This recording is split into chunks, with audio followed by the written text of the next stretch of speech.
बिस्मिल्लाहिर्रहमानिर्रहीम। अस्सलाम वालेकुम students, I am Mudassir Jameel. जैसे कि आपको पता है कि एमडी कैट का सेशन हर जगह पे स्टार्ट है। स्टूडेंट्स बहुत सारे इश्यूज़ हैं रिगार्डिंग, सम टाइम ये होता है कि वो नेट स्लो है, काफ़ी दफ़ा ये होता है कि वो कुछ जो है वो पिक्चर क्वालिटी डाउन है, सम टाइम ये होता है कि वॉइस क्वालिटी का प्रॉब्लम है। बहरहाल इन तमाम प्रॉब्लम्स को सामने रखते हुए हम लोगों ने सोचा कि क्यों ना स्टूडेंट्स की इन मुश्किलात को मिनिमाइज़ किया जाए। तो हम लोग आहिस्ता आहिस्ता अपने लेक्चर्स जो है ये अपलोड करना अब शुरू कर रहे हैं, जिनमें से आज हम पहला ओरिएंटेशन लेक्चर जो है वो स्टार्ट कर रहे हैं एमडी कैट 2020। एमडी कैट 2020 का ओरिएंटेशन लेक्चर केमिस्ट्री का, इसमें किसी किस्म की कोई ऐसी चीज़ें नहीं हैं जिसमें आपको सिर्फ यहाँ पर जैसे तमाम टीचर्स जो है वो करते हैं इंक्लूडिंग मी, कि वो सिर्फ नसीहतें करते हैं और बहुत सी चीज़ें आप लोगों को सिर्फ समझाने की ही करते हैं। तो बहरहाल मेरा आज जो टारगेट है वो टारगेट ये है कि आप लोगों को एमडी कैट के केमिस्ट्री का जो एक्चुअल मीनिंग्स हैं वो आपको समझाए जाएं कि केमिस्ट्री के पैटर्न में क्या क्या चीज़ें शामिल हैं, केमिस्ट्री के पेपर में किस तरह के एमसीक्यूज़ इंक्लूड हो सकते हैं और किस किस टाइप के एमसीक्यूज़ हर केमिस्ट्री की ब्रांच में इंक्लूड होते हैं। आज की डिस्कशन हमारी उस पर रहेगी। तो स्टार्ट करते हैं जी अपनी इस डिस्कशन के लेक्चर से। तो पहला हमारा पॉइंट जो आज की हम डिस्कशन करेंगे, उस डिस्कशन में सबसे पहली बात हमारे पास है वो है कि व्हाट यूएचएस विल टेस्ट, कि एक्चुअली यूएचएस आपसे टेस्ट लेना क्या चाह रहा है। और दूसरी चीज़ है कि पेपर पैटर्न और टोटल मार्क्स क्या हैं। और थर्ड जो पॉइंट है वो है सिलेबस एंड एमसीक्यूज़ डिवीजन्स के हवाले से कि वो क्या होगा। तो अपने इस पहले पॉइंट की तरफ आते हैं जो हमारे पास है कि व्हाट यूएचएस विल टेस्ट। तो वो हम स्टार्ट करते हैं जी। ये पहला पॉइंट देखें कि यूएचएस आपसे टेस्ट किस चीज़ का लेता है। अगर आप ये समझ लें तो आपके लिए कभी भी ये चीज़ प्रॉब्लमेटिक नहीं रहेगी। यूएचएस जो आपसे टेस्ट लेता है उसमें 4 C's मॉडल शामिल है। नंबर 1 आपके पास है कि क्रैमिंग का टेस्ट आपका कैसा है। यानी क्रैमिंग का मतलब क्या, यानी कि आपने एफएससी में जो टेक्स्ट बुक पढ़ी है उसमें आपको कितनी कमांड है, ये हमारे पास है क्रैमिंग पॉइंट। कि एफएससी की लाइंस को कितना आपने स्टडी किया है, ये जो सबसे मेजर पोर्शन है वो आपका यहीं पर इंक्लूडेड है। अच्छा, अब जो स्टूडेंट्स कहते हैं कि जी हमने सिर्फ जो है वो रट्टा लगाया है बुक्स की लाइंस को और उसके बाद आगे हम लोगों से कंसेप्चुअल या कॉमन सेंस बेस्ड या कुछ क्रिटिकल थिंकिंग वाले क्वेश्चन सॉल्व नहीं होते, तो उनके लिए भी डेफिनेटली प्रॉब्लम है। तो एंट्री टेस्ट जो है ये कलेक्टिव मिक्सचर है 4 C's का। यानी आप एफएससी टेक्स्ट बुक को कैसे आप देखते हैं, दूसरा ये कि कंसेप्चुअल क्वेश्चंस आप कैसे देखते हैं। इस कंसेप्चुअल क्वेश्चंस में हमारे पास 2 तरह के क्वेश्चंस आ सकते हैं। एक हमारे पास जो है वो टेक्स्ट बेस आ सकता है और दूसरा हमारे पास हो सकता है एप्लीकेशन बेस्ड। इस एप्लीकेशन बेस्ड को हम न्यूमेरिकल बेस का भी नाम दे सकते हैं। ये बेटा हमारे पास क्वेश्चन इस कंसेप्चुअल क्वेश्चन में इंक्लूड हो सकता है। उसके बाद है क्रिटिकल थिंकिंग, यानी बहुत से ऐसे शॉर्ट ट्रिक्स जिसके ज़रिए आपने इतने कम्प्लेक्स चीज़ों को आपने ईजिली सॉल्व कर लेना है। देखें, जब ये क्रिटिकल थिंकिंग है, ये फर्स्ट है हमारे पास, ये सेकंड है और ये थर्ड है। क्रिटिकल थिंकिंग में हमेशा याद रखिएगा 2 चीज़ें आती हैं, एक जो कंप्लीट लॉजिक हो और दूसरा कंसेप्ट हो। यानी इसके अंदर 2 चीज़ें शामिल होती हैं, एक लॉजिक और दूसरा क्या हो सकता है जी, कंसेप्ट शामिल होता है। और उसके बाद है जी कॉमन सेंस बेस्ड, ये हमारे पास ये फाइनल होता है। यानी सिंपल से जो है वो कॉमन सेंस बेस्ड जो है वो क्वेश्चंस होते हैं कि अगर आपके पास 1 मोल से ये चीज़ इतनी बन रही है तो 2 मोल से कितनी बनेगी, वो कॉमन सेंस बेस्ड है। तो ये अंडरस्टूड है, ये कॉमन सेंस बेस्ड क्वेश्चन जो है वो इनके इंक्लूड होते हैं। तो ये 4 C's मॉडल मैंने आपको बताया। सबसे पहले है जी हमारे पास क्रैमिंग, सेकंड है कंसेप्ट, थर्ड है क्रिटिकल थिंकिंग और फोर्थ जो है वो है कॉमन सेंस बेस्ड। ठीक है जी। एक्चुअली जो यूएचएस का टेस्ट है ना, ये जो टेस्ट है आप लोगों का, ये 2 चीज़ों पे बहुत ज़्यादा मैटर कर रहा होता है। नंबर 1 आपका कि आईक्यू लेवल कितना है और दूसरा आपका इमोशनल क्वेश्चंस जो है वो ईक्यू लेवल जो है उसका भी ये टेस्ट होता है। आईक्यू लेवल में आप लोगों के जो भी ये सारे कंसेप्चुअल क्वेश्चंस हैं और ये सारे क्रिटिकल थिंकिंग बेस्ड क्वेश्चंस हैं, इस तरह के आ जाते हैं। अब जो इमोशनल क्वेश्चंस जो क्वेश्चंस हैं कि क्या आप उस डिप्रेशन में, उस प्रेशर में क्या आप उन क्वेश्चंस को आप रिटेन कर पाते हैं। आपने अक्सर देखा होगा कि जब पेपर सॉल्व करते हैं, पेपर सॉल्व करने के बाद ड्यूरिंग द पेपर हमें वो चीज़ें इतनी ज़्यादा समझ नहीं आ रही होती, लेकिन जैसे ही पेपर एग्जामिनेशन हॉल से निकलते हैं ऐसा लगता है वो सारी चीज़ें खुद ब खुद हमारे जहन में आ गए। ठीक है, ये एक्चुअली हमारे अपनी एक प्रैक्टिस है जो आप लोगों को इसको मेंटेन करना पड़ेगी, और उसके लिए आपको बार बार उन एमसीक्यूज़ को, उन तमाम चीज़ों को पढ़ना पड़ेगा जिनको आप बहुत ज़्यादा प्रेशर में भी मेंटेन कर सकेंगे। सो ये 4C's मॉडल था जो मैंने आप लोगों को बताया कि यूएचएस आपसे डिमांड किस तरह की करेगी केमिस्ट्री में। ये 4C's मॉडल के क्वेश्चंस थे, मैंने आपको बता दिए। अब हम आगे चलते हैं अपने नेक्स्ट पॉइंट की तरफ। हमारे पास नेक्स्ट पॉइंट है कि पेपर पैटर्न और टोटल मार्क्स की डिस्ट्रीब्यूशन क्या होगी, हम उसको ज़रा डिस्कस कर लेते हैं। देखिए जी, सबसे पहली बात ये है कि आपको पता है कि 200 आपके पास मार्क्स होते हैं। उन 200 मार्क्स और 200 ही एमसीक्यूज़ होते हैं टोटल। आपको पता है एमडी कैट के पेपर में 200 मार्क्स हैं और 200 ही एमसीक्यूज़ हैं। इन 200 एमसीक्यूज़ में से 60 एमसीक्यूज़ किसके हैं? सिर्फ केमिस्ट्री के हैं। और इन 200 मार्क्स में से 60 मार्क्स किसके हैं? वो भी केमिस्ट्री के हैं। यानी कि कोई नेगेटिव मार्किंग नहीं है। ठीक है जी, 60 एमसीक्यूज़ 60 मार्क्स, कोई नेगेटिव मार्किंग नहीं। तीन चीज़ें तो आपको क्लियर हो गई। अब इसके लिए जो टोटल अलाउड टाइम है वो कितना है? वो है 150 मिनट्स, यानी कि 2.5 आवर, 2.5 घंटे आपको टाइम मिलता है। अगर आप इसमें से हर सब्जेक्ट के नंबर ऑफ एमसीक्यूज़ के मुताबिक अगर आप टाइम निकालें तो आपको एक एमसीक्यू के लिए इसमें से 45 सेकंड्स मिलते हैं। 45 सेकंड एक एमसीक्यू के लिए। ठीक है, अब इस 45 सेकंड को अगर आप मल्टीप्लाई कर दें 60 एमसीक्यूज़ के साथ, और अगर आप उसको टोटल को डिवाइड कर दें 60 के साथ, तो डेफिनेटली आपके पास जो आंसर आएगा वो क्या आएगा? 45 मिनट्स आएगा। ठीक है, क्योंकि 60 एमसीक्यूज़ है और 60 से हम उसको डिवाइड कर देते हैं तो आपके पास ये मिनट्स आ जाते होते हैं, क्योंकि एक मिनट में आपको पता है कि 60 सेकंड होते हैं। सो बेटा हमारे पास यहाँ पर आ गया कि 45 सेकंड एक एमसीक्यू के लिए, और केमिस्ट्री के एमसीक्यूज़ जो हैं उनके लिए आपको टोटल टाइम कितना मिला? 45 मिनट्स मिला। And you are luckiest enough, पहले ये टाइम ऑलमोस्ट जो है ये 41 सेकंड जो है वो हुआ करता था। अब ये टाइम आप लोगों का इम्प्रूव हो चुका है, 45 सेकंड्स हो चुका है। सो आपके पास बहुत अच्छा चांस है कि आप आसानी से इनको सॉल्व कर सकते हैं। अब मैं आपको बताता हूँ कि क्यों चीज़ें हम कर रहे हैं। एक्चुअली देखें कि जब आप यहाँ से निकलते हैं, इस टाइम की मैनेजमेंट जब तक नहीं करेंगे आप अपने पेपर को अच्छे तरीके से सॉल्व नहीं कर सकते, क्योंकि फिज़िक्स आपका बहुत ज़्यादा टाइम टेकिंग लेता है। उसमें न्यूमेरिकल बेस्ड जो क्वेश्चंस होते हैं स्पेशली, उनके सोल्यूशन में बहुत टाइम लगता है। तो जो टाइम आप बायो में और केमिस्ट्री में बचाएंगे वो टाइम आप इंग्लिश को और फिज़िक्स को दे सकते हैं और बहुत अच्छे तरीके से सॉल्व कर सकते हैं, क्योंकि यही आप लोगों की स्ट्रेंथ बन जाएगी।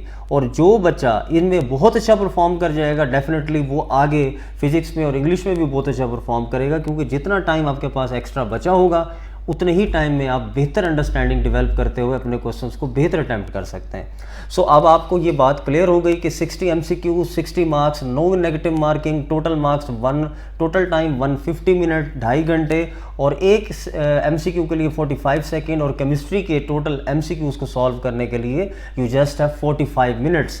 अब ये तो आपको बिल्कुल क्लियरिटी हो गई। अब हम चलते हैं जी नेक्स्ट पार्ट पे अपने। वो हमारे पास है कि केमिस्ट्री में 3 तरह की ब्रांचेस हैं। आपके केमिस्ट्री के सिलेबस में 3 तरह की ब्रांचेस हैं। नंबर 1 है जी फिज़िकल केमिस्ट्री। ये जो फिज़िकल केमिस्ट्री है ये एक्चुअली ये हमारे पास है फर्स्ट ईयर का सिलेबस है। ये फर्स्ट ईयर का सिलेबस है फिज़िकल केमिस्ट्री। होता ये था 2018 तक कि इसमें से जो एमसीक्यूज़ की तादाद होती थी ये 18 होती थी। ठीक है जी, 2019 में जब ये पेपर कंडक्ट हुआ उसमें उस सिलेबस में उन्होंने नंबर ऑफ़ एमसीक्यूज़ ख़त्म कर दिए कि हर यूनिट में से कितने कितने एमसीक्यूज़ आएंगे उसकी लिमिट ख़त्म की। लेकिन जो पेपर हुआ उसमें 2018 के number of MCQs unit wise जो थे उसको फॉलो किया गया, एक्सेप्ट 1-2 पॉइंट्स थे। केमिस्ट्री की मैं बात बता रहा हूँ। तो केमिस्ट्री में फर्स्ट ईयर में 18 के बजाय 19 एमसीक्यूज़ ले लिए गए।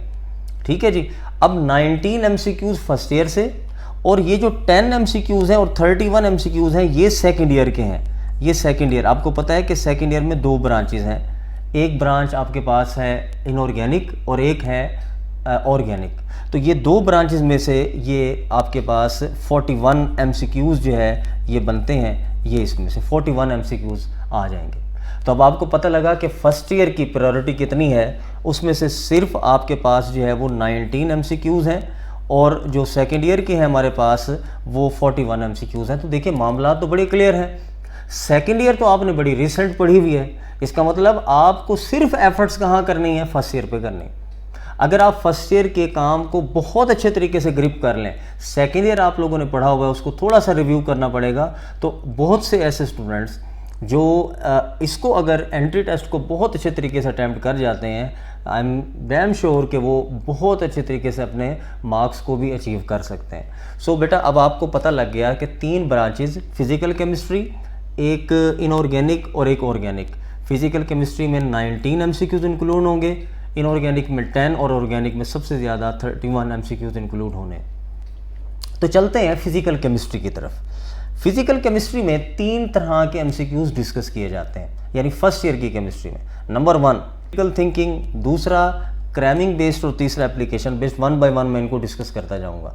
तो देखें जो हमारे पास क्रिटिकल थिंकिंग है ये हमारे पास है यहाँ पर, ये पॉइंट वो क्या है, ये है MD CAT का। ये मैंने कोई ऐसा MCQ नहीं बताया जो मैं अपनी तरफ से लिख रहा हूँ, ये है MD CAT 2019 का MCQ।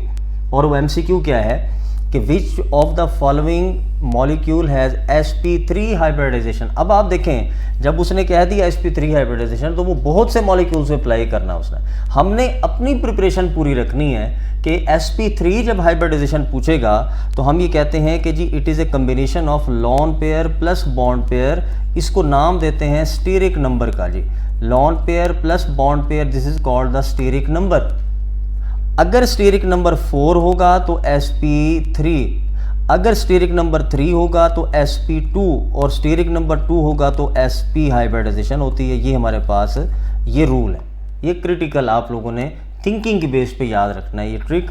और आप देखें 1 बाय 1 हम MCQ की तरफ आते हैं, उसको हम ज़रा नोट करते हैं। अब आप देखें कि जितने भी कार्बन एटम्स हैं ये सारे के सारे कार्बन, इनमें नो लॉन पेयर, कोई लॉन पेयर नहीं होता, no lone pair. Carbon atoms में कोई लॉन पेयर नहीं है, ठीक है, एक्सेप्ट सर्टन लिगेंड्स हैं जैसे CO है उसमें एक लॉन पेयर होता है, ठीक है जी। तो हमने यहाँ पर उसकी डिस्कशन नहीं करनी, ना हमारे पास कोई ऐसे एग्जाम्पल्स हैं। ये जितने भी कार्बन एटम नज़र आ रहे हैं इनमें कोई लॉन पेयर नहीं है। अब आप देखें जितने भी ये एटम्स हैं they are called the bond pair. Number of atoms जो होते हैं ये बॉन्ड पेयर को रिप्रेजेंट कर रहे होते हैं। तो आप अगर इस पहले ही ऑप्शन को देखें तो इस कार्बन के साथ कितने हैं जी, 4, यानी कि यहाँ पर sp3 जो है ये हमारे पास आंसर आएगा, क्योंकि इसका जो स्टीरिक नंबर है वो क्या है, 4 है। तो ये sp3 हाइब्रिडाइजेशन शो कर सकता है। तो हमारे पास ये करेक्ट ऑप्शन भी यही होगा, ठीक है जी। अब हम आगे चलते हैं जी नेक्स्ट पॉइंट की तरफ कि क्रैमिंग बेस्ड क्वेश्चन कैसे बनता है। ये हमने सॉल्व कर लिया, अब इसकी बारी कि क्रैमिंग बेस्ड क्वेश्चन कैसे बनता है। हम कहते हैं जो क्रैमिंग बेस्ड क्वेश्चन होता है वो ये है, ये भी उसी तरह से 2019 MD CAT का क्वेश्चन है। ये मैं कोई भी आपके आज के डिस्कशन में अपनी तरफ से कोई MCQ नहीं ऐड करूँगा, सारे के सारे पास्ट पेपर बेस्ड MCQs हैं जो मैं यहाँ आपसे डिस्कस कर रहा हूँ। दूसरा क्वेश्चन देखें, विच of the following element is not present in the halogens.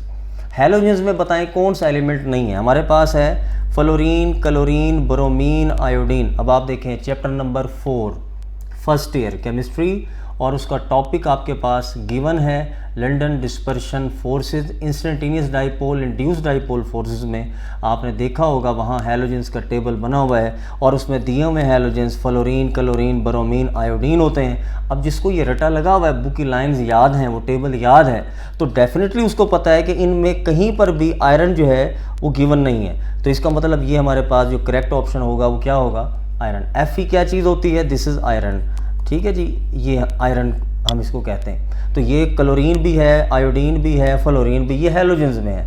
ये हैलोजन में नहीं है, वो है डेल्टा। तो क्रैमिंग बेस्ड पॉइंट ये होगा। इसके बाद हमारे पास देखें जी नेक्स्ट पॉइंट, वो है एप्लीकेशन बेस्ड, यानी न्यूमेरिकल बेस्ड क्वेश्चन कैसा होता है। तो इसमें देखें जी मैं न्यूमेरिकल बेस्ड क्वेश्चन की बात करता हूँ। The number of moles of water in 1 kilogram ice are. अब देखें ये हमारे पास है 1 किलोग्राम आइस। जब आइस कहें, स्टीम कहें, वाटर कहें, तो ये बात याद रखिएगा, ये H2O ही होता है। फिजिकल स्टेट्स होती हैं, आइस हो, स्टीम हो, लिक्विड वाटर हो, ये सारे फिजिकल स्टेट्स हैं। अब 1 kg का मतलब होता है 1000 ग्राम्स। अब उसने पूछा कि बताएं जी नंबर ऑफ मोल्स क्या होंगे। हमारे पास तो कोई मुश्किल नहीं है, ये नंबर ऑफ मोल्स के लिए फार्मूला तो आपको पता है कि नंबर ऑफ मोल्स अगर आपने फाइंड करने हैं तो हमारे पास होता है जी मैस ओवर मोलर मैस। अब आप ये बात भी याद रखें कि ये मैस किस में होता है, इन ग्राम्स में होता है। ये ग्राम्स में होता है, ये वाला मैस, ये ग्राम्स में होगा ये वाला मैस, तो मैस इन ग्राम्स। अब आप देखें हमें मैस किस में दिया गया, किलोग्राम्स में, और हमने कन्वर्ट किस में करना है, ग्राम्स में। देखें ये हमने कन्वर्ट किया। अब पुट कर देते हैं फॉर्मूला, कैसे कि ये मोल को रिप्रेजेंट कर दें अगर n से, और मैस को रिप्रेजेंट कर दें स्मॉल m, और मोलर मैस को रिप्रेजेंट कर दें कैपिटल M। बार बार आप लोगों ने ये बातें पढ़ी हुई हैं। अब मैं वैल्यू पुट कर देता हूँ कि 1000/18, तो हमारे पास आंसर क्या आ जाएगा, 55.5 मोल्स हमारे पास आंसर आ जाएगा। ठीक है जी, तो हमारे पास आंसर करेक्ट कौन सा हुआ, डेल्टा ऑप्शन हमारे पास ये करेक्ट है, 55.5 मोल्स। ठीक है जी, तो ये हमारे पास ये करेक्शन सारी कंप्लीट हो गई। तो अब आप देखें ये एप्लीकेशन बेस्ड क्वेश्चन था, लेकिन इसके अंदर बड़ी कंप्लीट लॉजिक मौजूद है और कंसेप्ट मौजूद है। अगर आपने ये सारी चीज़ें क्लियर की हुई हैं तो फिर आपके लिए कोई मुश्किल नहीं है। लेकिन अगर आपने कहीं 1/18 कर दिया तो डेफिनेटली आपके पास तो आंसर बिल्कुल गलत हो जाएगा सारा का सारा। तो आप लोगों ने ये देख लिया कि 3 तरह के क्वेश्चंस थे। एक हमारे पास था ये क्रैमिंग बेस्ड, वो मैंने आपको बताया। एक आपके पास क्रिटिकल थिंकिंग, क्रैमिंग और एप्लीकेशन बेस्ड, ये 3 तरह के। एप्लीकेशन बेस्ड जब कहूँगा न्यूमेरिकल बेस्ड क्वेश्चन होंगे, और ये याद रखिएगा कि एप्लीकेशन बेस्ड और क्रिटिकल थिंकिंग बेस्ड क्वेश्चन सिर्फ फर्स्ट ईयर की केमिस्ट्री में होते हैं, सेकेंड ईयर में ये इंक्लूड नहीं होते। अब मैं आगे चलता हूँ जी, नेक्स्ट पॉइंट की तरफ आता हूँ कि ये हमारे पास इनऑर्गेनिक केमिस्ट्री में जो है वो क्या क्या चीज़ें शामिल होंगी। इनऑर्गेनिक केमिस्ट्री का ये मेरे पास यहाँ पर मौजूद है सामने, और इसमें MCQs की तादाद होती है 10। अब इसमें किस तरह के क्वेश्चंस बनते हैं, वो 2 तरह के क्वेश्चंस बनते हैं। एक होते हैं क्रैमिंग बेस्ड, जिसमें बुक वाली लाइनें सारी की सारी शामिल हैं, और ये मैं कह सकता हूँ कि 90% क्वेश्चन क्रैमिंग बेस्ड आते हैं इनऑर्गेनिक में, और जस्ट 10% जो है वो कंसेप्ट बेस्ड क्वेश्चन इंक्लूड होते हैं। तो ये इनऑर्गेनिक मोस्टली जो है ये 95 तक भी एक्सीड हो सकती है। यहाँ पर सारे के सारे क्वेश्चंस ऐसे होते हैं जो आपके पास क्रैमिंग बेस्ड होंगे, और बहुत कम क्वेश्चंस ऐसे होते हैं जो आपके पास कंसेप्ट बेस्ड क्वेश्चन इंक्लूड होते हैं। सो हमारे पास ये देखें, अब मैं आपको एक क्वेश्चन देता हूँ कि जैसे हमारे पास है the word CFCs stands for. अब आप देखें यहाँ पर जो वर्ड लिखा हुआ है, अब ये बुक की लाइन है, ये मैं नाम दे रहा हूँ जी चैप्टर नंबर 5। आपके पास टॉपिक है एप्लीकेशंस ऑफ हैलोजेंस, ये एप्लीकेशंस ऑफ हैलोजेंस का टॉपिक है। अब आप देखें इसमें बुक की लाइन लिखी हुई है, इसलिए मैं कह रहा हूँ क्रैमिंग बेस्ड कि बुक की बिल्कुल लाइन लिखी होगी। और इसमें देखें C फॉर होता है जी क्लोरो, क्लोरो इसमें भी है, इसमें भी है, इसमें भी है, इसमें भी, यहाँ से तो मामला सीधा ना हुआ। F होता है फ्लोरो, अब फ्लोरो सिर्फ इसमें है और इसमें है, तो फ्लोरो इसमें और इसमें है। अब सीज का मतलब होता है कार्बन्स, तो कार्बन्स एक इसमें है और एक इसमें है, तो तीनों चीज़ें किसमें हैं, तो हम ये कह देते हैं यहाँ पर कार्बन नहीं है, यहाँ पे भी कार्बाइड्स हैं, यहाँ पे फ्लोराइड्स हैं, यहाँ पे भी फ्लोराइड्स हैं, तीनों में नहीं, ऑप्शन डेल्टा में है। तो हमारे पास क्या आ गया, ये डेल्टा ऑप्शन करेक्ट होगा कि CFCs stands for chloro fluoro carbons. तो ये हमारे पास है, ये आपके पास क्रैमिंग बेस्ड पॉइंट। अब कंसेप्ट बेस्ड पॉइंट हमारे पास क्या होता है कि जैसे ये हमारे पास दिया हुआ है क्रोमियम, हमारे सिलेबस में पिछले 4 साल से ये क्वेश्चंस आ रहे हैं, और ये फेवरेट क्वेश्चन कंसीडर किए जाते हैं बोर्ड की तरफ से भी, और MD कैट के एग्जाम्स में भी बहुत दफ़ा ये कंसीडर हुए हैं। कभी क्रोमियम दे दिया जाता है, कभी कॉपर दे दिया जाता है। क्रोमियम की कन्फिग्रेशन 24, कॉपर की 29। इसकी कन्फिग्रेशन को रिप्रेजेंट करने के लिए हम आर्गॉन लिखते हैं, 18 इलेक्ट्रॉन्स को रिप्रेजेंट करेगा, और रिमेनिंग इलेक्ट्रॉन हैं 3d5 एंड 4s1 हो जाएंगे। ठीक है जी, वैसे तो ये तो हमारे पास है, ये कन्फिग्रेशन के मुताबिक n+l रूल लिखें तो 4s1 हम पहले लिखेंगे, 3d बाद में लिखते हैं। बहरहाल ये बुक में भी हमारे पास चल रहा है तो हम इसी को फॉलो अप कर लेते हैं। तो ये हमारे पास है 3d, ये हमारे पास 10 और 4s1, ये हम आउटर शेल को बाद में रिप्रेजेंट कर देते हैं। ठीक है जी। अब देखिए यहाँ पर ये क्या है, ये है हाफ फिल्ड, ये है हाफ फिल्ड, और ये क्या है जी, ये वाला ये है कम्प्लीटली फिल्ड। तो स्टेबिलिटी को गेन करने के लिए ये कम्प्लीटली फिल्ड हो गया। तो देखें जी, ये रूल पढ़ रखा है आप लोगों ने कि स्टेबिलिटी फैक्टर की वजह से ये जो है क्रोमियम 3d4 के बजाय 3d5 होता है। एक इलेक्ट्रॉन 4s से शिफ्ट हो जाता है 3d4 में, तो 3d5 हो जाता है फिर, और यहाँ से भी एक इलेक्ट्रॉन शिफ्ट हो जाता है 3d में, जिसकी वजह से ये 3d10 हो जाता है स्टेबिलिटी गेन करने के लिए। तो ये दो एलिमेंट्स ऐसे हैं जो हमारे पास नॉर्मल कन्फिग्रेशन से हट के हैं, डेविएट कर जाते हैं। तो इसमें पूछा हुआ है कि इलेक्ट्रॉनिक कन्फिग्रेशन कौन सी करेक्ट होगी, तो आपको होप्स हो ये बात क्लियर हो चुकी कि यहाँ पर हमारे पास जो इलेक्ट्रॉनिक कन्फिग्रेशन है वो डेल्टा ऑप्शन देखें, ये करेक्ट होगा। 3d5 और 4s1 ये रिप्रेजेंट कर रहे हैं यहाँ पर। ठीक है जी, ये है हमारे पास कंसेप्ट बेस्ड क्वेश्चन। इनऑर्गेनिक का मामला कंप्लीट हो गया, दो चीज़ें क्लियर। अब थर्ड पॉइंट की तरफ आते हैं, बड़ी इंपॉर्टेंट डिस्कशन। ऑर्गेनिक की बहुत ज़्यादा इंपॉर्टेंट बातें आज अब मैं डिस्कस करने जा रहा हूँ। तो अगर आप लोग थोड़े से भी अगर अटेंटिव नहीं हुए तो अब मुकम्मल तौर पर अटेंटिव हो जाएं, क्योंकि अब जो ऑर्गेनिक की बात शुरू करने लगा हूँ इसी के ऊपर आपका सारा मेरिट जो है वो बेस करेगा। तो स्टार्ट करते हैं जी ऑर्गेनिक। ऑर्गेनिक में आपकी स्क्रीन पे आपको नज़र आ रहे होंगे यहाँ पर तीन तरह के यहाँ पर क्वेश्चंस इंक्लूड होते हैं। नंबर 1 जी क्रिटिकल थिंकिंग, दूसरा क्रैमिंग बेस्ड क्वेश्चन, तीसरा कंसेप्ट बेस्ड क्वेश्चन। हम पहली बात की तरफ आते हैं कि क्रिटिकल थिंकिंग बेस्ड क्वेश्चन जो है वो कैसे होंगे। नंबर 1 हमारे पास है जी, disposal cups are made up of polymers polystyrene is. अब आप देखें कि जब ये लिख दिया गया पॉलीस्टायरीन, तो हमारे पास ये होता है जी स्टायरीन, ये है हमारे पास ये स्टायरीन, ये होता है जी स्टायरीन। तो पॉलीस्टायरीन की बात करें यहाँ पर तो हमारे पास इसका फॉर्मूला कुछ ऐसे बन जाएगा, ये देखें जी, ये हमारे पास होगी जी पॉलीस्टायरीन के हवाले से बात, ये है पॉलीस्टायरीन। तो पॉलीस्टायरीन जो है ये किस तरह का होगा आइसोमर, ये किस तरह का पॉलीमर होगा, ये देखें ये वाला, ये देख रहे हैं, ये है अनसैचुरेटेड। और ये बात याद रखिएगा, जितने भी पॉलीमर्स अनसैचुरेटेड, जितने भी मोनोमर्स होते हैं, वो सारे के सारे जो पॉलीमर्स बनाते हैं वो हमेशा एडिशन पॉलीमराइजेशन कहलाती है। ठीक है, तो हमारे पास जो करेक्ट ऑप्शन होगा पॉलीस्टायरीन का वो क्या होगा, एडिशन पॉलीमर होगा। तो ये हमारे पास ऑप्शन चार्ली जो है ये करेक्ट होगा। अब आपको इसमें एक बात क्लियर हो गई, वो चाहे इथीन के लिए हो, चाहे वो इथीन से पॉलीथीन बन जाए, चाहे वो प्रोपिलीन हो, चाहे वो स्टायरीन हो, चाहे वो कुछ हो, जहाँ पे अनसैचुरेटेड आपको मोनोमर मिलेगा वहाँ अंडरस्टूड होगा कि वहाँ एडिशन पॉलीमराइजेशन होनी है। इसके बाद देखें जी, मैं नेक्स्ट पॉइंट की तरफ आता हूँ कि क्रैमिंग बेस्ड पॉइंट कैसे होगा, कि बुक बेस्ड जो लाइंस हैं वो क्या होंगी। लिखा हुआ है कि which of the following reagent is required for the acetyl chloride from the ethanoic acid. देखिए अब कौन सा रिएजेंट जो है वो यूज़ होता। अब ये आपको अगर बुक में ये सारी की सारी लाइंस रटी हुई हैं, ये रिएजेंट्स रटे हुए हैं, तो आप इसका आंसर दे सकते हैं, अदरवाइज आप इसका आंसर नहीं दे सकते। एसिटाइल क्लोराइड वो कहते हैं जी बनता है, एसिटाइल क्लोराइड होता है जी CH3COCl। ठीक है जी, और स्टार्ट कहाँ से हो रहा है जी, ये हो रहा है एथेनोइक एसिड CH3COOH।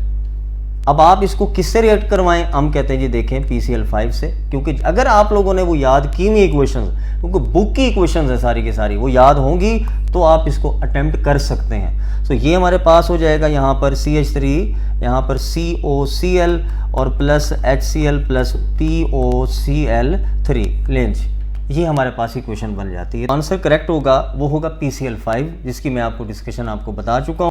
अब अगर कंसेप्ट बेस्ड क्वेश्चंस की तरफ आना चाहें तो कंसेप्ट बेस्ड क्वेश्चन में सबसे पहला MCQ आपके सामने है। ये भी उसी तरह से 2009 MD कैट का क्वेश्चन आपके सामने गिवन है और लिखा हुआ है कि which of the molecule shows the cis trans isomerism. अब देखें बेटा, सिस जो ट्रांस आइसोमरिज्म है इसके लिए हमारे पास जो कंडीशंस हैं वो क्या क्या हैं। नंबर 1 हमारे पास है कि carbon to carbon double bond होना चाहिए, और नंबर 2 डिफरेंट इलेक्ट्रॉनिक इन्वायरमेंट होती है एक्चुअली, लेकिन हमारे पास क्योंकि उस तरह की डिटेल गिवन नहीं है आपके पास सिलेबस में, तो हम समझते हैं कि डिफरेंट ग्रुप्स होते हैं यहाँ पर, जिसको हम यहाँ पर ये कह सकते हैं कि ये होनी चाहिए दो चीज़ें, कि एक तो डिफरेंट ग्रुप्स होने चाहिए on either side of the carbon atom, और दूसरी चीज़ carbon to carbon double bond होना चाहिए। अब आप देखें यहाँ पर जितने भी हैं C2 C2 C2 ये तो अंडरस्टूड है, ये तो मौजूद हैं। अब C2H5 C2H2 C2H4 यानी C2H5 जब हमारे पास बात हुई, हम इसका स्ट्रक्चर ड्रॉ कर लेते हैं। देखें ये हमारे पास है कार्बन टू कार्बन। अब H5 गिवन है, इसका मतलब हाइड्रोजन तो फिर बहुत सारे हो गए इसके साथ, ठीक है जी, और Cl3 भी है, तो इसका मतलब यहाँ पर कोई एडजस्टमेंट इसके मुताबिक नहीं है, कोई डबल बॉन्डिंग की हमें सिचुएशन नज़र नहीं आ रही। ये ख़त्म हो गया, ये पॉइंट तो हमने ख़त्म कर दिया। अब है C2H4। अब C2H4 की मैं बात बताने लगा हूँ आपको। देखें C2H4 है। अब देखें ये H2 ये हो गया। अच्छा चलें हम यहाँ पर ऐड कर देते हैं, लेकिन Cl4 है, Cl। अब Cl4 उस वक्त तक नहीं हो सकता जब तक ये डबल बॉन्ड रहेगा। इसका मतलब यहाँ पर भी Cl है, यहाँ पर भी Cl है, यहाँ डबल बॉन्ड की सिचुएशन पूरी नहीं हो रही, ये भी ख़त्म हो गया। अब है C2H4, इसका मतलब ये वाला, ये यहाँ पर ये C2H4 हो गया। ये भी पूरी नहीं कर रहा सिचुएशन, क्योंकि सेम ग्रुप्स आ गए। एक ही बचा ऑप्शन डेल्टा, जो हमारे पास जो है वो करेक्ट ऑप्शन होगा। और अगर मैं इसका स्ट्रक्चर ड्रॉ करूं तो वो क्या होगा कि ये carbon to carbon double bond है, और देखें यहाँ भी Br है, यहाँ भी Br है, ये H है, ये भी H है।